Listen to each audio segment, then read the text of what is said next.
So hey everyone, তোমরা সবাই কেমন আছো? আমি তো খুবই ভালো আছি। তো সকাল সকাল উঠে আমরা চলে গেছিলাম, আমি আর আমার ভাই আমার মায়ের সাথে দোকানে। যেহেতু অনেক কিছু আনার ছিল আজকে দোকান থেকে। আর সকাল সকাল আমরা চা নিয়ে বসে পড়েছি। আর চা খাওয়ার কিছুক্ষণ পরেই আমরা ভাইফোঁটা যেহেতু আজকে, তাই জন্য ডেকোরেশন করে নিয়েছিলাম। এদিকে আমার মা সব খাবার দাবার রেডি করছে। ফেনা ভাত খেয়েছিলাম আমরা সকালবেলায়, তারপরে স্নান করে আমি আমার মেকআপটাও সেরে নিয়েছি।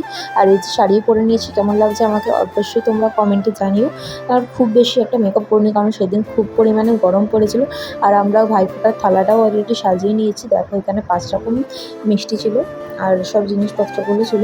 আর প্রথমেই আমি আমার গপু ভাইদেরকে ফোঁটা দিয়ে দিয়েছি। আর আমার মা এদিকে বিরিয়ানির হাঁড়ি অলরেডি বসিয়ে ফেলেছে। আর সবাই মিলে আমরা ফোঁটা দেওয়ার পরে আজকের মেনুতে আমাদের ছিল চিকেন বিরিয়ানি। এই দেখো, আমরা সবাই খেতে বসে পড়েছি। আর আমার বর যেহেতু বাড়ি ছিল না, অনেকটা দেরির বাড়ি এসেছিলো, তাই ওকে ফোঁটাটা একটু লেটে দেওয়া হয়েছিল। আর আমরা সবাই রেডি হয়ে গিয়েছিলাম একটু ফাংশন দেখতে। তো আজকের ভিডিওটা এটুকুই ছিল। কেমন হলো